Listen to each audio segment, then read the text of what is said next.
जो लोग बहुत ज़्यादा भाग्यवादी होते हैं उन्हें एक बात ज़रूर सोचना चाहिए कि अगर आप अपने लिए बहुत ईमानदारी से मेहनत नहीं कर सकते हैं तो कोई दूसरा आपके लिए मेहनत करके सफलता आपको परोस के क्यों दे देगा। ये आपकी ज़िंदगी है, आपको ही डिज़ाइन करनी है और इसके लिए जो भी मेहनत करनी होगी, जो भी त्याग देना होगा, जो बलिदान करना होगा, सब कुछ आपको ही करना है। देखिए फ्रेंड्स, यहाँ पर जो पहली अपडेट है वो राजस्थान से आ रही है रीट परीक्षा के लिए। तो रीट भर्ती 2022 में आवेदन से वंचित अभ्यर्थियों को राहत। तो हाई कोर्ट ने आवेदन का एक मौका देने के लिए आदेश दिए हैं। साथ ही रीट समन्वयक समेत अन्य से जवाब मांगा है। जस्टिस इंद्रजीत सिंह ने दिए आदेश, भगवती और अन्य की याचिका पर आदेश। तो हालांकि अभी ये इम्प्लीमेंट नहीं हुआ है, लेकिन जो लोग वंचित रह गए हैं उनके लिए एक उम्मीद की किरण तो यहाँ पर बनी रही है। और दूसरी अपडेट यहाँ पर यह है कि रीट की वैधता अब आजीवन रहेगी। तो मुख्यमंत्री श्री अशोक गहलोत ने शनिवार को मुख्यमंत्री निवास पर हुई राज्य मंत्रिमंडल की बैठक में व्यापक जनहित को देखते हुए अब यहाँ पर एक बड़ा डिसीजन लिया है कि रीट परीक्षा की जो वैधता होगी वो अब लाइफ टाइम रहेगी। तो रीट लाइफ टाइम हो चुका है और जो लोग अब रीट परीक्षा में शामिल होंगे वो लोग उनका जो सर्टिफिकेट होगा वो लाइफ टाइम वैलिड रहेगा। और राजस्थान अध्यापक परीक्षा पात्रता परीक्षा जिसको आप रीट कहते हैं, तो कुल मिला के प्राथमिक और जूनियर में 16,44,000 से अधिक आवेदन आए हैं और संशोधन के लिए जो लिंक है वो भी जारी कर दिया गया है। 25 मई से लेकर 27 मई तक ऑनलाइन आवेदन में संशोधन किया जा सकेगा। अभ्यर्थी अपने आवेदन में नाम, पिता का नाम, माता का नाम, जन्म दिनांक, परीक्षा स्तर, फोटो, हस्ताक्षर, मोबाइल नंबर में संशोधन नहीं कर सकेंगे। इसके अतिरिक्त अन्य संशोधन किए जा सकेंगे। और राजस्थान अध्यापक पात्रता परीक्षा 2022 के लेवल पहले और दूसरे लेवल के लिए कुल 16,44,246 अभ्यर्थियों ने पंजीकरण किए हैं। और हालांकि लेवल 1 में जो संख्या है काफ़ी कम है। लेवल 1 में तो मात्र 3,86,508 अभ्यर्थियों ने ही आवेदन किया है। बाकी के जो अभ्यर्थी हैं वो लेवल 2 के लिए हैं। आपको बता दें कि रीट की जो परीक्षा होनी है ये जुलाई में 23 और 24 को प्रस्तावित है। उत्तर प्रदेश में जितने भी तदर्थ शिक्षक हैं उनको एक बहुत ही गंभीर और बड़ा झटका लगा है। तो यहाँ पर खबर आप देख सकते हैं, उम्मीद खत्म, तदर्थ शिक्षकों को अब न नौकरी न ही वेतन। अशासकीय सहायता प्राप्त कॉलेजों में ये तैनात हैं और शिक्षा निदेशक माध्यमिक ने 2000 के बाद की नियुक्तियों के संबंध में अपनी स्थिति को साफ कर दिया है। तो फ्रेंड्स, ये वाकई एक ऐसी खबर है जिससे तमाम जो तदर्थ शिक्षक हैं उनका दिल टूट जाएगा।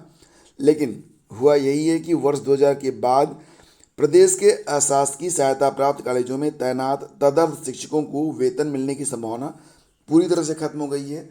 माध्यमिक शिक्षा निदेशक डॉक्टर सरिता तिवारी ने अनुसचिव उत्तर प्रदेश शासन को पत्र लिखकर तदर्थ शिक्षकों पर ही स्थिति जो है स्पष्ट कर दी है। उन्होंने कहा कि इन शिक्षकों को सेवा में बनाए रखना या वेतन दिया जाना नियम संगत नहीं है।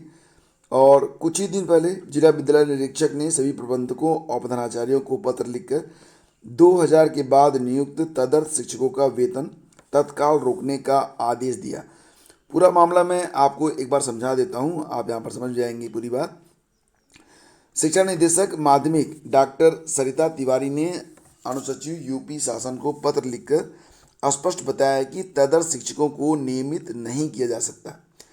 एमएलसी देवेंद्र प्रताप सिंह के प्रश्न के जवाब में लिखा गया है कि सुप्रीम कोर्ट के आदेश के अनुपालन में उत्तर प्रदेश माध्यमिक शिक्षा सेवा चयन बोर्ड ने प्रशिक्षित स्नातक टीजीटी और पीजीटी भर्ती 2021 में ऐसे तदर्थ शिक्षकों को अवसर प्रदान किया था। नियुक्ति के आधार पर भारांक देते हुए सफल तदर्थ शिक्षकों को नियमित शिक्षक के रूप में पैनल कार्यभार ग्रहण कराने जाने के आदेश भी जारी किए गए हैं। सुप्रीम कोर्ट के 7 दिसंबर 2021 के आदेश में परीक्षा में असफल या प्रतिभाग न करने वाले तदर्थ शिक्षकों के विनियमित करने की कोई व्यवस्था नहीं है। इस प्रकार 30 दिसंबर 2000 के बाद नियुक्त तदर्थ शिक्षकों को सेवा में बनाए रखना या वेतन दिया जाना नियम संगत नहीं है। तो जो लोग 30 दिसंबर 2000 के बाद नियुक्त हुए हैं उनको न तो नियमित किया जाएगा न ही उनको अब वेतन मिलेगा। और ऐसे जो तदर्थ शिक्षक थे इनको एक अवसर 2021 की टीजीटी और पीजीटी परीक्षा में दिया गया था, जिसमें उनको वेटेज भी दिया गया था, यह आपको भी पता होगा। तो एक हार्ट ब्रेकिंग न्यूज़ है तदर्थ शिक्षकों के लिए कि अब उनको न नौकरी की गारंटी है, न ही उनको वेतन मिलेगा। अगली खबर देखिए, बेसिक शिक्षा परिषद के सचिव आदेश पालन करें या 4 जुलाई को अवमानना में हाजिर हों, दोबारा आवेदन को दें एनओसी। तो इलाहाबाद हाईकोर्ट ने बेसिक शिक्षा परिषद के सचिव अभय प्रताप सिंह बघेल को पहले से सहायक अध्यापक के पद पर कार्य कर रहे अभ्यर्थियों को दोबारा इसी पद पर आवेदन करने के लिए चयनित सभी अभ्यर्थियों को यानी सभी अध्यापकों को एनओसी देने के आदेश का पालन करना सुनिश्चित करने, अन्यथा 4 जुलाई को अवमानना आरोप तय करने के लिए उपस्थित रहने का निर्देश दिया है। इसमें पूरा मामला क्या था? इसमें पूरा मामला ये है कि बहुत सारे ऐसे स्टूडेंट समझ लीजिए, अभ्यर्थी समझ लीजिए, जो लोग जो 68,500 भर्ती आई थी, जिसमें से बीटीसी वालों ने प्रतिभाग किया था, तो उसमें प्रतिभाग किया, लेकिन उनको दूर का जिला मिल गया। तो पास आने के लिए 69,000 शिक्षक भर्ती में भी प्रतिभाग किए थे, लेकिन अधिक से अधिक लोगों को नौकरी मिल सके 69,000 में। इसके लिए जो लोग पहले से सिलेक्टेड थे 68,500 में, उनको एनओसी नहीं दी गई थी। तो ऐसे जो अभ्यर्थी थे वो कोर्ट चले गए थे, और अब कोर्ट ने ये कहा है कि जो लोग पहले से शिक्षक हैं वो दूसरी शिक्षक भर्ती में भी प्रतिभाग कर सकते हैं, और उनको एनओसी देने से मना नहीं किया जा सकता है। यही मैटर है यहाँ पर। और इसके लिए जो आदेश है, न्यायमूर्ति रोहित रंजन अग्रवाल ने रोहित कुमार व अन्य की अवमानना याचिका पर अधिवक्ता मान बहादुर सिंह को सुनकर दिया है।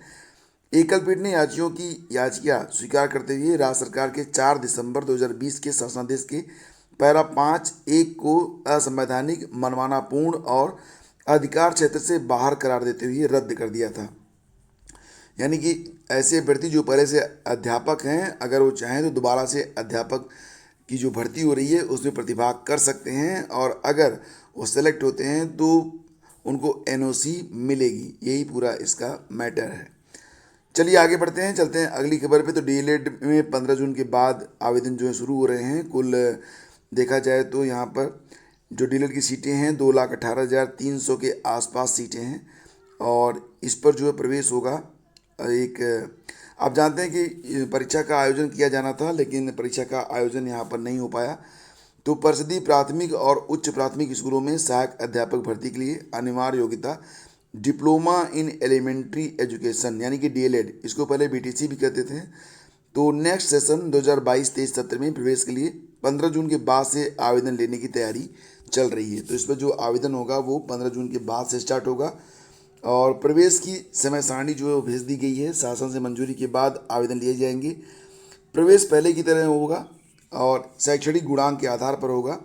पिछले सत्र में डीएलएड की कुल 2,18,300 सीटों में मात्र 96,134 ही भरी थी। 2018 में प्राथमिक शिक्षक भर्ती में बीएड के मान होने के बाद से जो डीएलएड का क्रेज है वो काफ़ी कम हुआ है, और बहुत सारे स्टूडेंट ऐसे भी हैं जो कि डीएलएड में नहीं जाना चाहते, क्योंकि उन्हें पता है कि बीएड में अगर जाते हैं तो उनको प्राइमरी में और जूनियर में भी, दोनों में अवसर मिल सकता है। तो डीएलएड बीटीसी डिग्रीधारियों ने टीजीटी भर्ती में मांगा था मौका।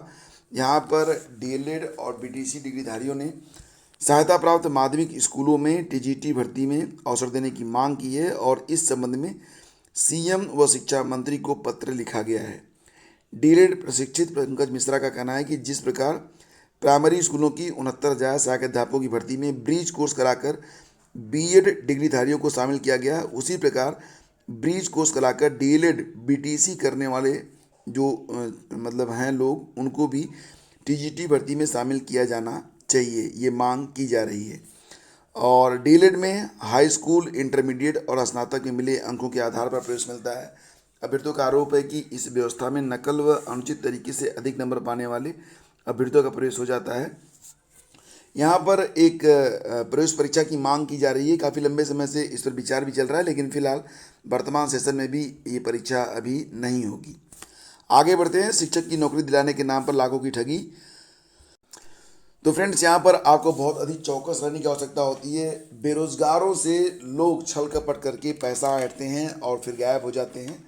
तो अगर इस प्रकार कोई आपको ऑफर कहीं मिले तो आपको बहुत अधिक सावधान रहने की आवश्यकता है, और यहाँ पर आशय सिर्फ पैसा कमाना और छल कपट करना होता है। तो बहुत अधिक डिटेल में नहीं जाते हुए आप लोगों को बस आगाह करना चाहूँगा कि ऐसे लुभावने ऑफरों से आपको जो है सावधान रहने की आवश्यकता है, अन्यथा की स्थिति में आपका समय और पैसा दोनों बर्बाद होगा। और यूपी का बजट आज पेश किया जाएगा। शिक्षा रोजगार पर पूरा जोर रहेगा।